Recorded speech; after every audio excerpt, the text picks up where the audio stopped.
Boas, amigas e amigos do Instagal. Empezamos a pensar que en realidade estades de vacacións e damos preguiza a contestar, porque a verdade é que levamos 2 semanas recibindo moi poucas respostas. Aínda así, sempre temos algo interesante que contar. Esta semana da palabra raposo. Comezamos explicándovos algo que máis ou menos xa agardábamos, que era punto número 1, que moitos iades enviarnos sinónimos de raposo como animal, e punto número 2, que íamos recibir moitas expresións referentes a raposo co significado de astuto.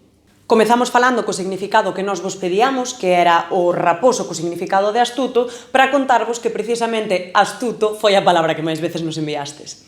A segunda máis popular foi unha palabra que máis ou menos agardábamos cunha variante, que é pillabán e pillo. E ademais temos que contarvos que todas as persoas que nos enviastes estas dúas palabras, pois que vivides do medio de Galicia para arriba. Lercho foi a terceira palabra máis popular e tamén nos enviastes moitas veces o termo listo e o termo agudo ou agudo. Castelanismos. Aguilucho, en galego sería aguiacho. Perro vello, aínda que leve o vello en galego, o conxunto pois non é forma do galego. E o mesmo ocorre con zorro vello, porque zorro tampouco é termo do galego.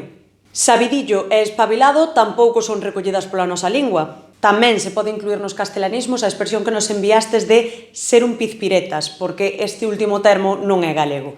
E esta semana temos unha curiosidade que se pode dividir en dous. Recibimos dous termos, arteiro e cara, que en realidade refírense ás cualidades deste animal. Ben, pois resulta que hai outros animais que comparten esas cualidades co raposo, e por iso non las enviastes, máis ou menos. Se non foi co termo directamente, foi a través de expresións. Falástesnos do lince, falástesnos do can, falástesnos do esquío, tamén do aguiacho, da abella, da avespa, e tamén do polo, por iso de ser bo polo.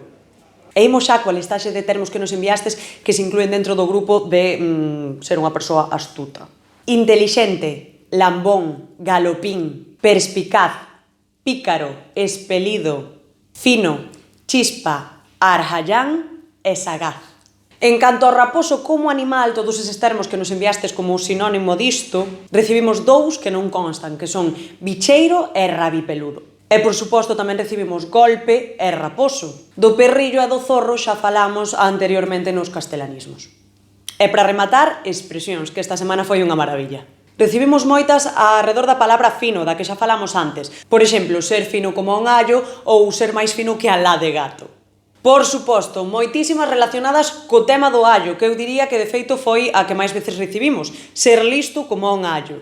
Estar de volta e media e ir de volta e media tamén é unha expresión moi recoñecida. E despois moitas todas arredor do raposo. Ter orellas de raposo, roubarlle as orellas ao raposo, ter un peito como un raposo, e aquí tamén temos unha curiosidade. Temos unha expresión que nos chegou desde o Morrazo, que era algo así como aí veñen os Garcías. Resulta que o de García é un nome popular que se lle deu ao raposo en moitos lugares para non pronuncialo e que non dara mala sorte e que lle fora comer as galiñas.